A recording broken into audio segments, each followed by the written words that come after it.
So how long have you been PTing now? 11, 12 years. Wow.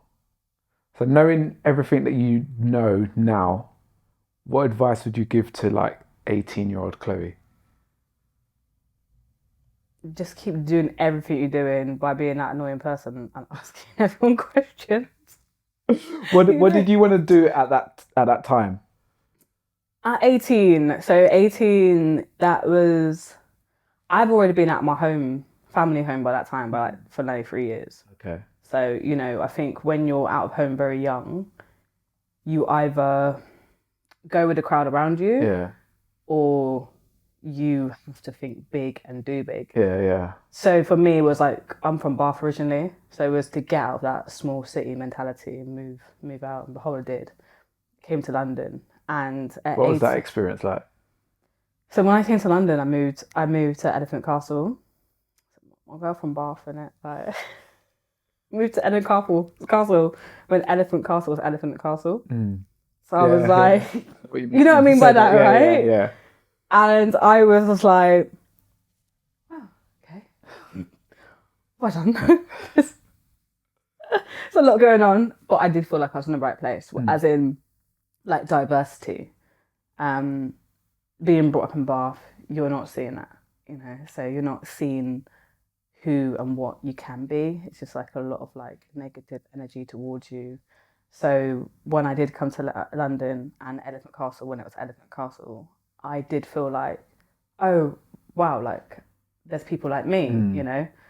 Um, and that did like spark something in me. And yeah, so I came to university. I Okay. studied drama and performance studies at South Bank. That's what a lot of people don't know. If you know me, you know me. If you Mm. don't know me that well, like I've got like a really strong performance background. So I've always done sports and performance side by side. So you've always done sports. That's like okay. Standard, yeah, Okay. yeah. So Since a then kid. when did you kind of get into fitness? What stage was that? Um, so I just finished university and I was at identity drama school, Mm. and I was working in a retail job at that time. Just got to pay the bills. I was full time in a retail job, plus going drama school, plus working like freelance for Royal Shakespeare Company and stuff like that. And I was like, I need to do something what I enjoy all the time. I'm a person who, if it's not fine, if it's not joy, I Mm. can't do it. I'm gone. Like that's it. I'm gone. I can't stay in misery. I do believe we do have a choice. So I had this argument with my manager. I was like, what's the one like below the senior assistant manager, like senior sales, yeah. Mm. And she was just being difficult that day. I had booked some holiday off. Like she was like a well-to-do like older white woman. She just had a problem with me always, even though I was doing my job and everything. And then she just said like, oh, you can't have those dates off. And I was like, it's my brother's wedding. Like I booked this like 3 months Mm. ago. She's like, yeah, this other girl's got it off. And I was like, yeah, I can't. And then we was like in this staff room and she just stood up and got in my face. Ooh. And the staff room was like her office slash staff room. And like I knew what she was doing. You just read someone's mind what they're doing at that time. Mm. I thought, I know what she's doing. She's trying to set me up. So I stepped back because I thought that door opens and we're stood face to face. People going to believe like Mm. some mixed race girl or this older white woman? So I stood back. And as I stood back and I went, why have you stood in my face? The door opened and behold, it was a staff member. And I was just like, yeah. And I went, do you know what? I can't do this. And I went, here's your keys. I the keys. Very dramatic. It's in Westfield. And I was walking through this shopping centre because we had another store downstairs. So I was like, come back. Come back. And I was like, oh my God, I've got rent to pay. I just like walked out and I was like, no, I'm not coming back, Yeah. And I didn't come back. And then, I would have to say like, oh, that's when I jumped into fitness. Yeah. And it wasn't like that point. I had just gone through like a few things in life, lost family members and I realised I was grieving and I was like depressed and then I was like just on my sofa like 3 months, I think that was like the first time I ever like I realised you could sign on to something. So I like signed on and I was watching the Commonwealth Games. So that must been a 29, like 2014, maybe the one before that, 2010. And then I was watching it, and then weightlifting was on. And I've always done bits of lifting, like when you come from like the track and field, so you do bits of lifting. It's a bit different, but. And then there was like two women were battling it out. So you had Zoe Smith, who's mixed race from London, and then Michaela Breeze, an older woman, they would call her back then, like 30, white woman from Wales. And they was like battling out, and I was like, what is this? This is insane. Like, wow, I didn't know women can like lift like this. So I was before CrossFit, right? And I was like, didn't know black women lifted? Because Zoe was lifting, and I was like, wow. Oh, I can do that. I think I could do that. I think I'd be really good. Again, I would love to say the next day I went to the gym. But you didn't. I did. You know what I mean? I love to say that, but that's how my story was. Yeah. But it wasn't. I used to go gym, obviously, but I didn't like then be like, then I joined up to a weightlifting gym. It was like, okay, let me think about what I want to do. And I was like, still attending drama school and stuff like that. And I was like, I need to do something what I enjoy, and it's actually sports, it's actually fitness or performing. So then I was like, I'm gonna look into being a personal trainer. Let's do that. I always coach my friends. Let me do that. So I looked into the course, and obviously you probably know this. Like back then, the course was expensive. Yeah. Not like how it's now. Very accessible. It was like £4,000. Back then, I was like, this is what I want to do. So then I got a bar job. I was like, well, this money I'm getting is not going to help me get my course. So I got a bar job, got like the deposit, and then I signed up to the PT course. I can remember like before doing that course, I was like making sure I was getting fit. I was like doing the study along the side so I could go there being like really prepared. And you get there and like you realise no one else has done that. Yeah. And I was like, okay, cool. Yeah, because even me listening to you saying that, I'd be like, raw, I didn't even do that. Yeah, that's how I am though. Like anytime I do something, I'm always like, what can I do? Like, how can I be a step ahead? And I don't know if that's because like being a woman of colour from Bath, like you always had to do more. Yeah. So I guess that's probably, it's just in me. So yeah, so that's after how I you felt. qualified, like what happened after that? Did you get a job in the gym straight after? Straight away. Okay. Straight away. I actually started working in 2 gyms at the same time. You know, I don't do things for half, right? Yeah. So I started working in Fitness First, Wembley. So I used to live there as ends. And then Virgin Active in Angel. Okay. So I was just like, I was just doing anything. And then back then, you could advertise on Gumtree, right? Yeah. So I was advertising personal training at £20 per hour. Gumtree, come to the park anywhere in London, don't worry, I'll be there. I did that. So like, I was just everywhere. Yeah. So I was just like, the more I do, like, you know, and then like, then quickly gave up the one in Wembley. Okay. Yeah. So, I mean, your style of personal training is slightly different to the average or what people would expect when they say, oh, you're a personal trainer. You've like kind of niched down into Olympic lifting. What made you go down that route as opposed to like just a, everyday personal trainer? Yeah, so obviously I've gone down, powerlifting, Olympic weightlifting, SNC, and it's what I enjoyed. And I think when you're learning about the fitness industry, gyms, and what sets you apart, I really like just like if I just get really solid at something and compete in it, no one can tell me nothing, and had coaches and stuff like that. So that's what I did. And I think when you're like a woman in a gym, you come in and you're wanting to build a business, you have to come in solid. So that was like a really kind of strategic thought plan of yours to like you're gonna divert. Yeah. Wow. And was that something you was doing in your own personal training at the time as well? Like, was you doing Olympic lifting already? No, so when obviously I started personal training, I was just like more gym training. Like started that. I think a lot of people like start off like kind of bodybuilding training, and you chuck in some HIIT. So I was kind of like just doing that and finding my feet. But what I did was always train with people who have been in the industry for longer. So I would see someone and be like, oh, can I train with you, or can you train me? And I would just do that, and then a lot of people would be like, oh, you're quite good at weights, you're quite strong. And then I heard about powerlifting. How long into your career did you start powerlifting? Probably within the first 2 years. Yeah, first 2 years. And then when I first heard about it, I got a coach straight away. And then I think within 3 months it was my first competition. Oh, wow. Yeah.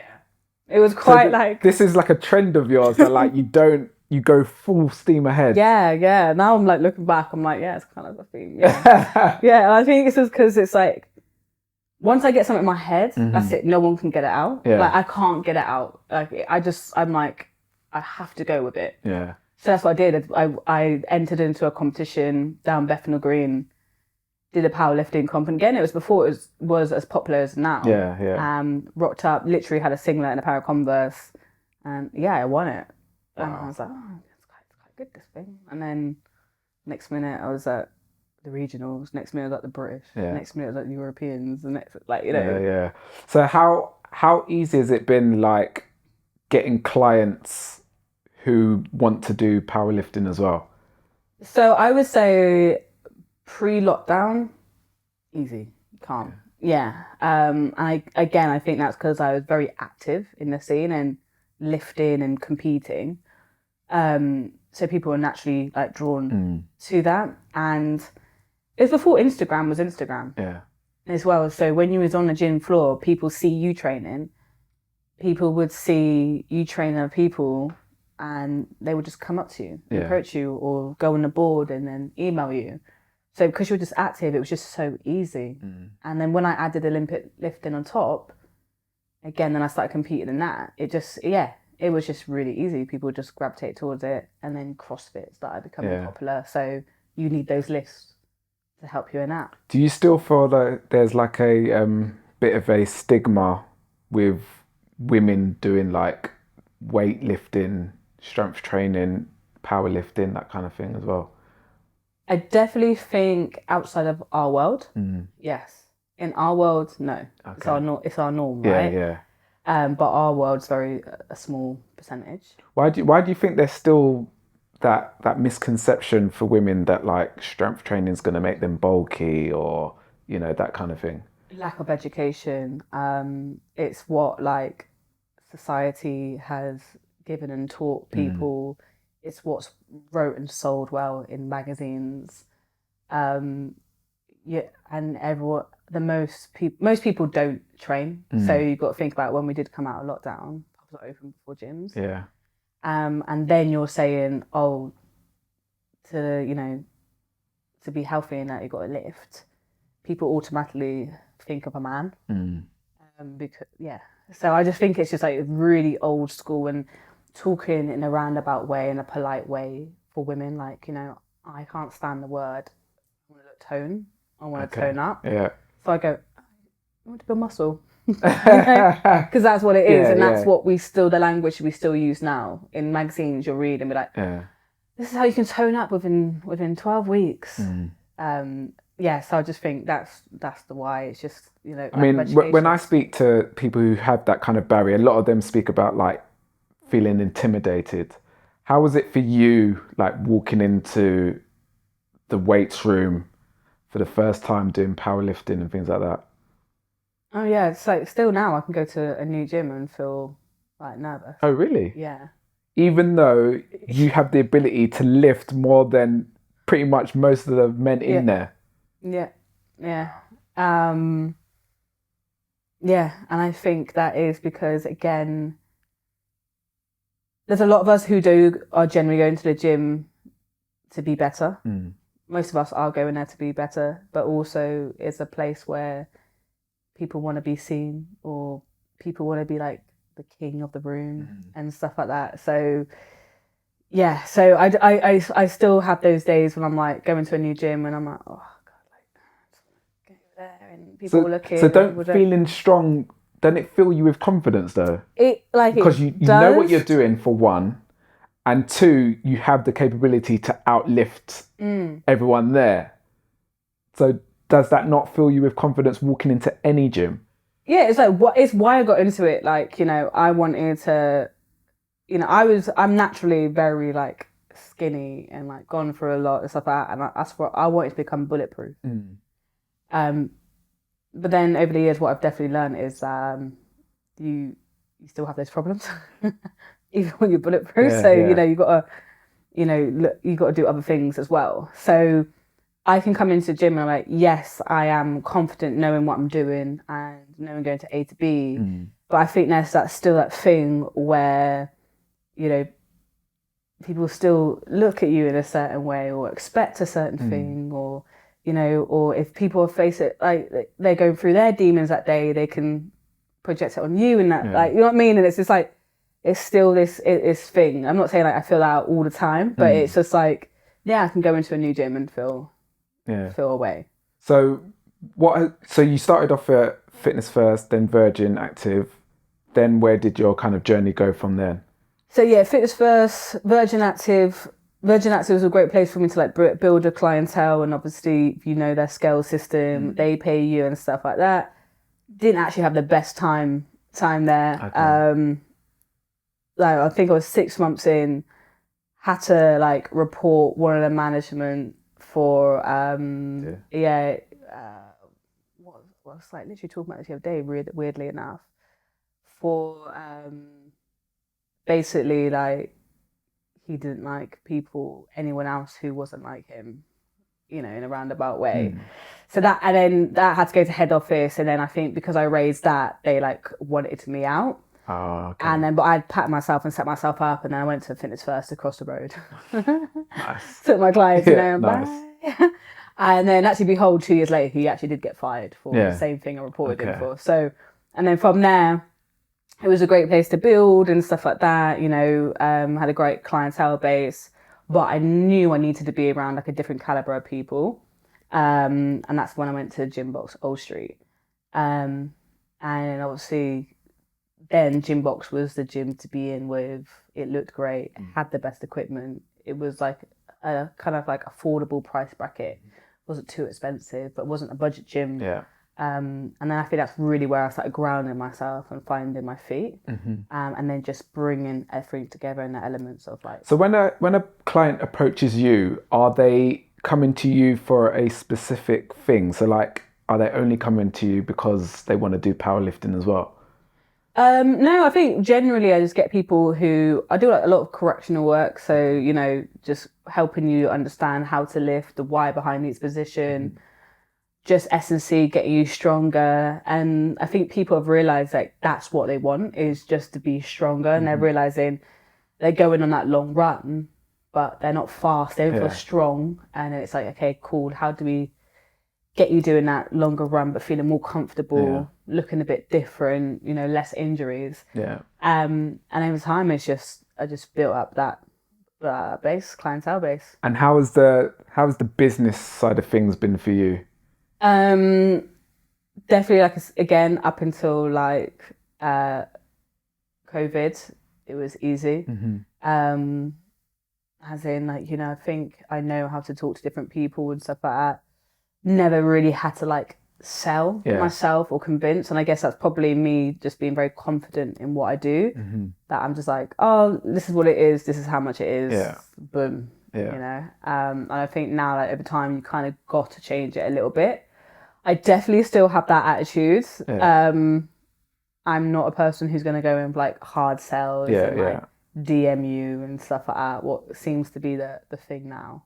So business wise, I've definitely taken like a different route because of that. Okay.